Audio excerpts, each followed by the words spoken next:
Old, slow, and unsustainable. Your Locked On Capitals, your daily podcast on the Washington Capitals. Part of the Locked On Podcast Network. Your team every day.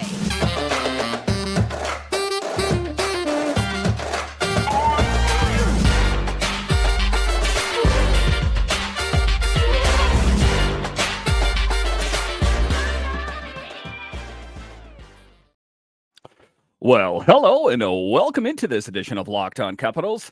I'm so glad you decided to join me today. As always, this podcast is free and available on all the major platforms, including the SiriusXM app and on YouTube.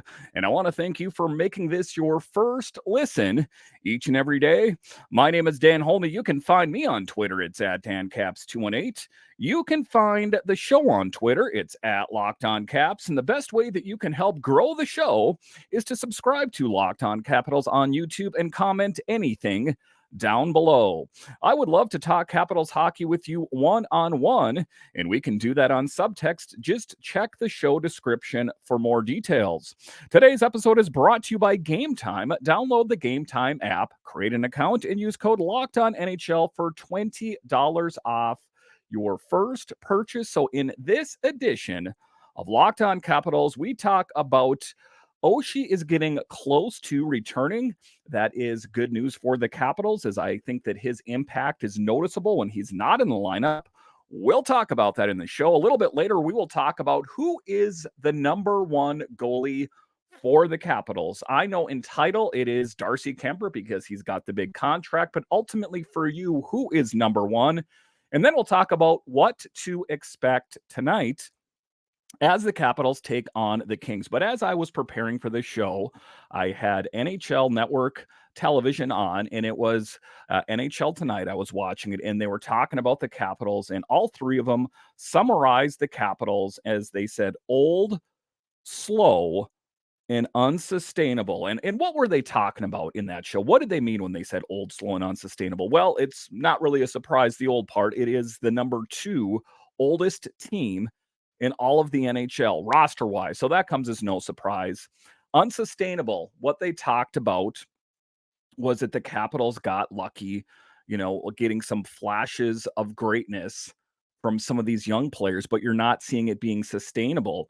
That was one of the things that JJ Regan spoke about with me, is that when Hendrik Lapierre got called up, it wasn't sustainable his first time up. And you're kind of seeing that with certain of the younger players on the team, but it's not just them.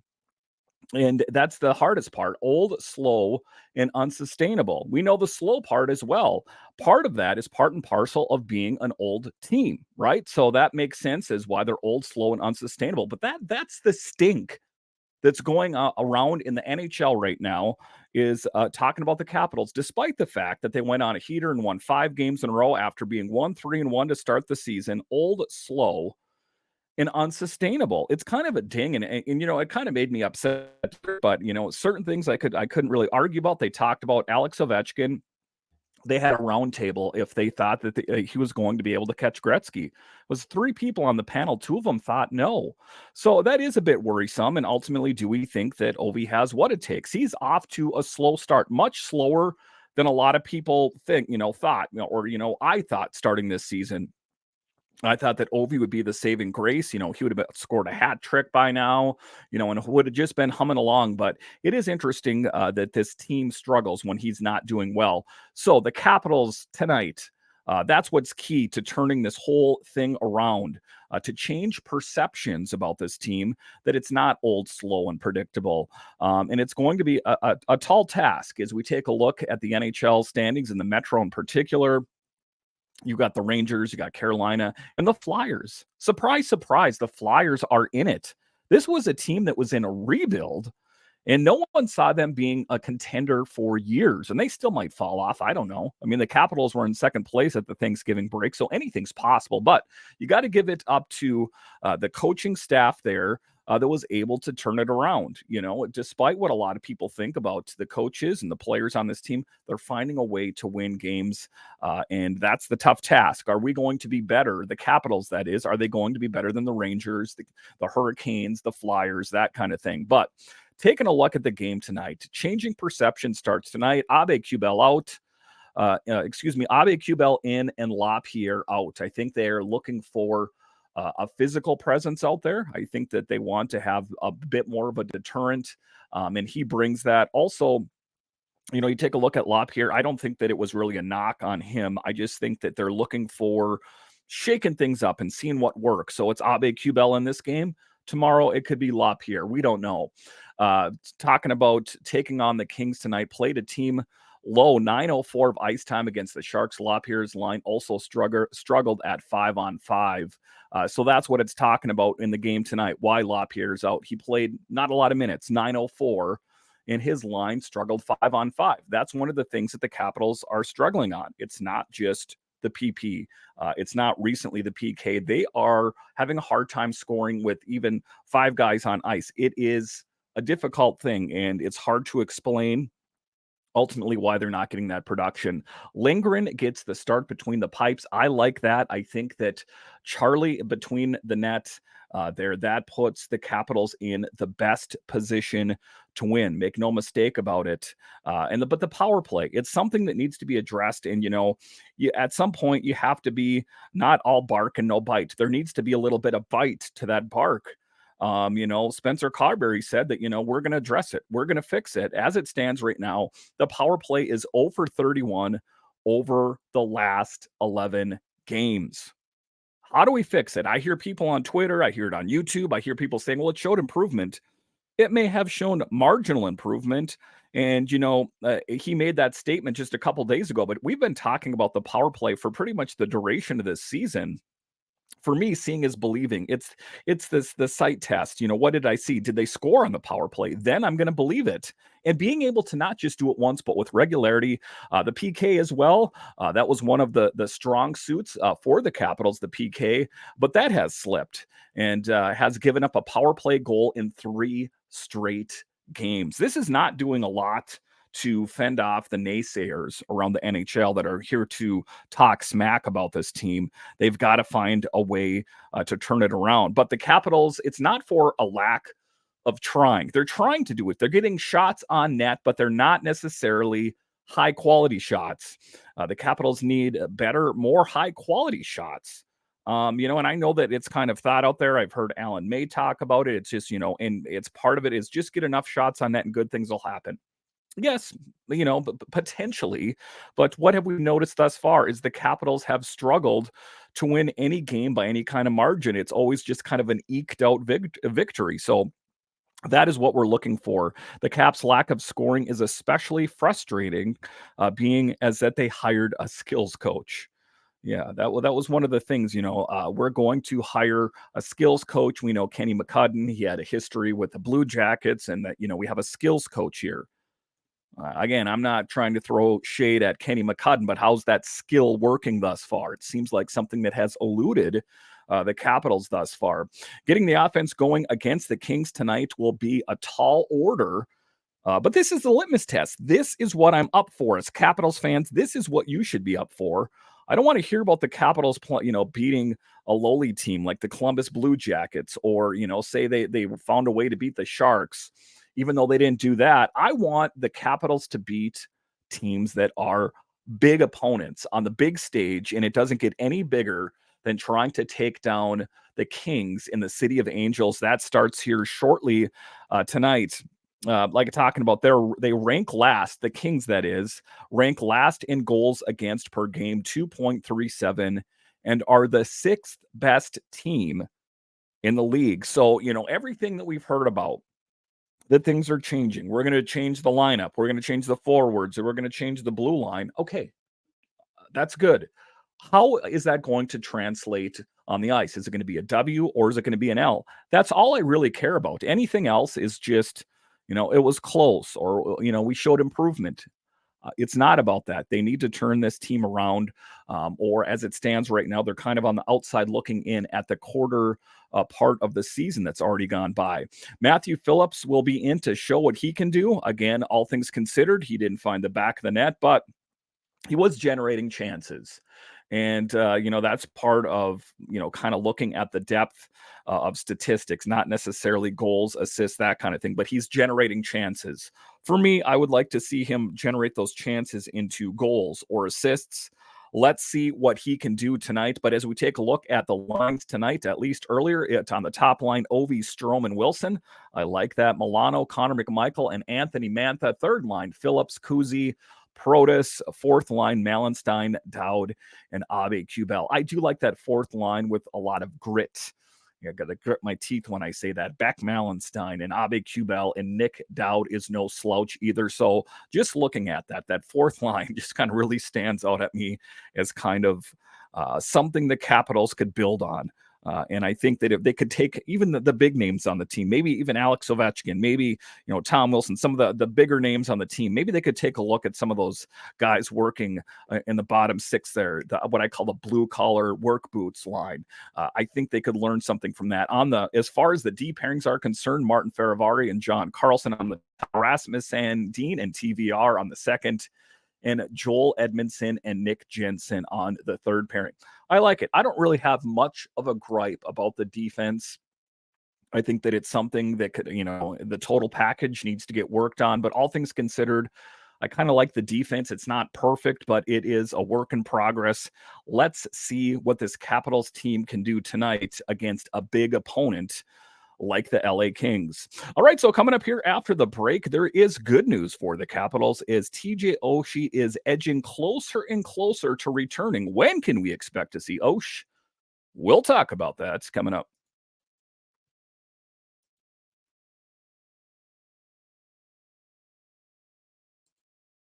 Passion, drive, and patience. What brings home the winning trophy is also what keeps your ride or die alive. eBay Motors has everything you need to maintain your vehicle and level it up to peak performance, from superchargers, roof racks, exhaust kits, LED lights, and more. Whether you're into speed, power, or style, eBay Motors has got you covered. With over 122 million parts for your number one ride or die, you'll always find exactly what you're looking for. And with eBay Guaranteed Fit, your part is guaranteed to fit your ride every time or your money back, because with eBay Motors, you're burning rubber, not cash. With all the parts you need and at the prices you want, it's easy to turn your car into the MVP and bring home the win. Keep your ride or die alive at ebaymotors.com. Eligible items only, exclusions apply. eBay Guaranteed Fit only available to U.S. customers. Locked On has launched the first ever national sports 24/7 streaming channel on YouTube. Locked On Sports Today is here for you 24/7, covering the top sports stories of the day with local experts of Locked On, plus national shows covering every league. Go to Locked On Sports Today on YouTube and subscribe to the first ever national sports 24/7 streaming channel. Do it today. All right, welcome back into this edition of Locked On Capitals, part of the Locked On Podcast Network, your team every day. So, what is one of the things that we know is this team struggled last year with injuries, and we faced some already, the Capitals, that is. We do know that TJ Oshie got injured playing against Edmonton. It was a rough moment out there. It was an open ice hit. It's open to interpretation. I think that ultimately he wasn't in possession of the puck. It was said that he didn't see Oshie. Oshie said that, he didn't really hold it against him. But anyway, it doesn't really matter. He is edging closer and closer to returning. This first reported in RMNB is that Oshie is back sooner than later, not with the team on the 5-game road trip. So we will not see him here for the duration of this road trip. And what is one of the things that I talk about on the show is that one man's loss could be another man's gain. Would Matthew Phillips be in the lineup tonight if TJ Oshie were in? Probably not. Nicholas Abe Kubel, those kind of players, these kind of tertiary players that necessarily don't have an everyday role on the Capitals. They don't know if they're going to have a sweater each and every night. It's a given for a lot of the other players, but Oshie's absence has provided an opportunity for some of these outliers, these guys on the team. Matthew Phillips looking for his break. Hendrix Lapierre kind of still teetering back and forth between Hershey and Washington. Where will he land? And Abe Kubel kind of in the same boat there as well. Oshie is practicing back at MedStar, as was spoke of on Instagram. He's there with his children, practicing, getting ready. It's a good position because the Capitals aren't playing. There wasn't a lot of activity going on at MedStar. I understand that MedStar is a multi-use facility, but you saw his kids there. He was there. He was getting back ready for game shape. Currently on the injured reserve, but could return December 7th versus Dallas. Those are good things, promising things. I think that ultimately the Capitals play better with TJ Oshie in the lineup. Now, again, he is a guy that has not necessarily popped on the score sheet. I get that, but he is a guy kind of like a little bit like Matthew Phillips that is kind of provides the intangibles. He puts himself in a position to do good things. If you watch a game, it was really noticeable to see them live. I've not seen the Capitals, alive every year a lot. I see them about a handful of times each and every year. Um, and the thing of it is that you really notice it in real time when you see the Capitals playing, how good they are with TJ Oshie. I noticed last season when I saw Nick Backstrom, I could even tell even more pronounced in real time that he wasn't quite up to snuff. But TJ Oshie, when you witness him firsthand, he is quite an athlete. And despite the fact that he has not found the back of the net a whole lot this year and is not getting the production kind of the same way with, Ovechkin and Wilson, that Strome ultimately is the guy that's really heads above everyone else, is that he still is a guy that's involved, playmaking, net front, trying to tip the puck. Just those great things. Remember that moment where he was kind of bouncing the puck in real game time and shot it. So, I mean, he does bring a lot to this team, and he's kind of an unsung hero. Not only that, TJ Oshie brings a lot more than that. It's not even just the on the ice stuff, really. It's more than that. It is, just his personality. He's kind of above and beyond a personable person. He's a happy person. And I think that happiness is contagious. And I think that, he's a good locker room guy. And what is one of the things that I talk about is I don't want a good guy that's good in the locker room. I want someone that's good scoring goals. I get that, but it's a fine balance. And I think that TJ Oshie has all of that. I think that at some point they will find their way. I think that Oshie will find his way. I think that Ovechkin and if you take a look at, like Wilson, I think that they will all start to find their way. But if you start to take a look at the elder statesmen on the team, I'm talking about Ovechkin, I'm talking about Oshie, John Carlson on the team, that, they're not getting quite the production that they once did. And it's arguable if what they have left in the tank this year is going to be enough to propel them over the top. They have kind of put a lot of the weight, kind of unconsciously on the shoulders of a lot of the younger guys. They're the guys that are getting the production, and the stat sheets show that. It's the bottom six that's getting the production. And, we're talking about Connor McMichael on this team. We're talking about, Hendricks Lapierre, Malenstein, Protas. The next wave of young Capitals players are what is going to be propelling this team forward, but we still need the veterans on this team like TJ Oshie to kind of show the young guys the ropes and just be a positive role model for a lot of these younger guys. You take a look at Lapierre, the youngest guy on the active roster, and you take a look at Connor McMichael, who's also a young man. They are, impressionable to a certain extent. I mean, they played hockey for a long time, but they're young men in an older man's league, especially the Capitals, and they need those leaders on this team. So ultimately, I think the Capitals are in a better position with the likes of TJ Oshie on the team. And ultimately, we hope he's back on this team sooner than later. We know it's not going to be on the road trip. Let's hope he makes his return shortly thereafter. All right, so coming up here after the break, we will talk about who is the number one netminder for the Capitals. I know what everyone says, and I know what it kind of looks like on his contract, but ultimately, who for you is the number one netminder for the Capitals? I'll talk about that coming up.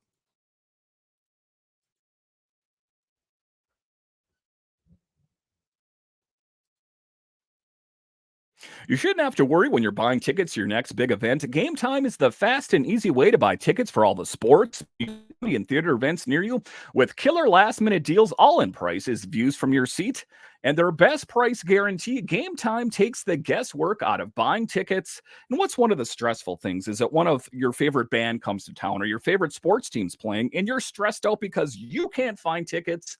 That is ultimately why you need Game Time. So take the guesswork out of buying tickets with Game Time.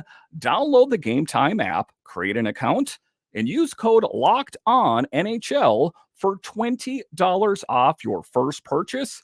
Terms apply. Again, create an account and redeem code LOCKEDON for $20 off. Download Game Time today. Last minute tickets, lowest prices guaranteed. All right, welcome back into this edition of Locked On Capitals, part of the Locked On Podcast Network team every day. So, what is one of the things that I know for sure is that tonight it is going to be Charlie Lindgren, or that's what everyone was saying. You know, all the beat writers, all the press people said that Chucky Sideburns is going to be between the pipes tonight. And ultimately, I think that for right now, he puts the Capitals in the best position to win. It could be said, and most likely will be, that Darcy Kemper will get the start tomorrow night against Anaheim. But at some point, I think there needs to be a clear decision on who is the number one, putting aside any, garbage talk about, well, this guy makes the most money, or, historically. I want the guy that is going to give the Capitals the ultimate best chance at winning games. And it's a bit murky when you look at the data so far. If we take a look, Darcy Kemper in 10 games played, 4-4, so he's 500 with a .894 save percentage. We take a look at Charlie Lindgren, who has played less games, 6 games, but is 4-2 with a .926 save percentage. So just that in of itself, and I understand that Charlie Lindgren has not played 10 games, so sometimes that save percentage could be muddied a little bit because he didn't get as many games. Maybe if he had played more games, maybe his save percentage wouldn't be as great. I get all that. But let's kind of widen the lens a little bit more. We take a look at Hunter Shepard, again, even less games, 2 games played with the Caps, 2-0 with a .915 save percentage. Here's what I'm going to talk about here. And I don't mean to, disparage Darcy Kemper. I think he's a fine goalie, but I think we're at the point that we talk about and we wish list that we want this top 6 forward, but we don't have, the capital, no pun intended, to get that kind of player. And what players on this team are expendable?